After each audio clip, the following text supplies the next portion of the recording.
मुख्यमंत्री नीतीश कुमार आज अन्यमाग स्थित नेक संवाद से वीडियो कॉन्फ्रेंसिंग के माध्यम से होटल मौर्या में आयोजित स्वर्गीय डॉक्टर सहवाल गुप्ता के शोक सभा में शामिल हुए। खबरें विस्तार से। नमस्कार, मैं हूं अनुप्रिया, आप देख रहे हैं इंडो नेपाल टाइम्स। मुख्यमंत्री ने कहा कि सहवाल गुप्ता अर्थशास्त्री, समाजशास्त्री के साथ साथ आद्री के संस्थापक भी थे। अनेक विषयों में उनकी अच्छी जानकारी थी। वे वैचारिक रूप से कम्युनिस्ट थे, लेकिन सभी पार्टियों के नेताओं के साथ उनका मधुर संबंध था। वे बिहार के विकास के लिए हमेशा लगे रहते थे। आर्थिक सर्वेक्षण रिपोर्ट वर्ष 2008 से शुरू किया गया, जिसे तैयार करने में उनका महत्वपूर्ण सहयोग मिलता रहा। Centre for economics policy and public finance गठित किया गया, इसमें भी उनका सहयोग मिला।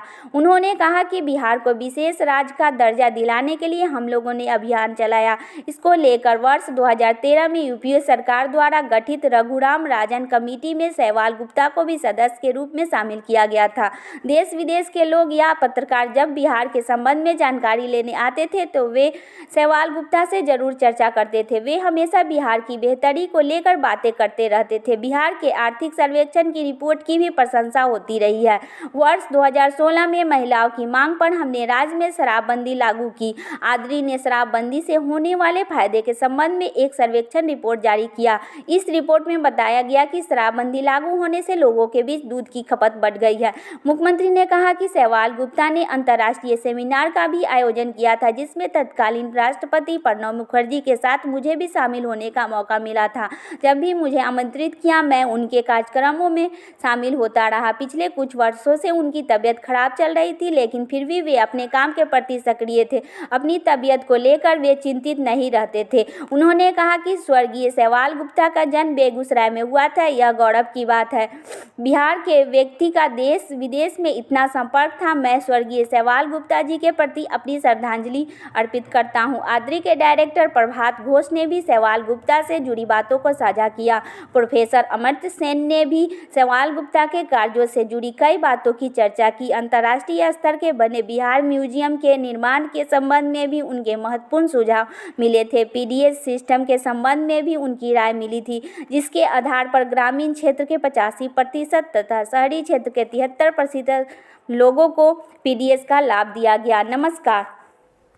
आज तो इस अवसर पर स्वर्गीय सहवाल गुप्ता जी की धर्मपत्नी डॉक्टर वासी गुप्ता जी हैं। स्वर्गीय सहवाल गुप्ता जी की बेटी डॉक्टर अस्मिता गुप्ता जी की है। उपस्थित हैं सहवाल गुप्ता जी के दामाद सौरभ चक्रवर्ती जी हैं।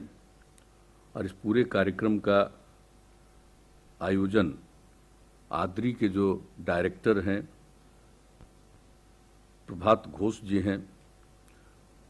बहुत लोगों ने अपनी बातें रखी हैं और बहुत लोगों की बात को सुनने का मौका मिला। हम लोगों के साथ जब से सहवाल गुप्ता जी से रिश्ता है, उससे काफ़ी पहले से अनेक लोगों का रिश्ता रहा है जिन्होंने आज अपनी बात कही है। और सचमुच आज देख करके मुझे बहुत अच्छा लगा है। और अभी बहुत दिनों के बाद हम फिर आज प्रोफेसर अमर्त्य सेन को सुन रहे थे। प्रोफेसर अमर्त्य सेन ने बिहार के लिए जो भी काम किया, ये बहुत लोगों को मालूम है। जो नालंदा यूनिवर्सिटी की स्थापना की गई, उसमें भी उनका कितना बड़ा सहयोग था। और उसके चांसलर भी वो रहे। और इसके बाद जो हम लोगों ने बिहार म्यूजियम की स्थापना की है, ये अंतर्राष्ट्रीय म्यूजियम बना है, उसमें उनके बहुत ज़्यादा सुझाव मिले। और इस प्रकार से अनेक चीज़ों में उनका हमेशा से सहयोग मिलता रहा है। और जो पीडीएस है, जन वितरण प्रणाली है, उसके बारे में जब केंद्र से बात चल रही थी तो उन्होंने उस समय भी मुझसे बातचीत की थी। और उनसे बातचीत हुई थी उसी के आधार पर जो ग्रामीण क्षेत्रों में 85% आबादी को लाभान्वित किया गया और शहरी क्षेत्रों में लगभग 73% को। इसमें भी इनकी बहुत बड़ी भूमिका थी। तो आज मुझे देखकर बहुत अच्छा लग रहा था। और जिस तरह से वो सहवाल जी के बारे में भी इतनी बात जानते थे और इतना उनका अच्छा रिश्ता था, मुझे बहुत अच्छा लगा। और अनेक लोगों ने जो बातें कही है, और हम लोग तो जितना सहवाल गुप्ता जी को जानते थे और जो कुछ भी हम लोगों ने देखा है जब से उनसे हम लोगों का परिचय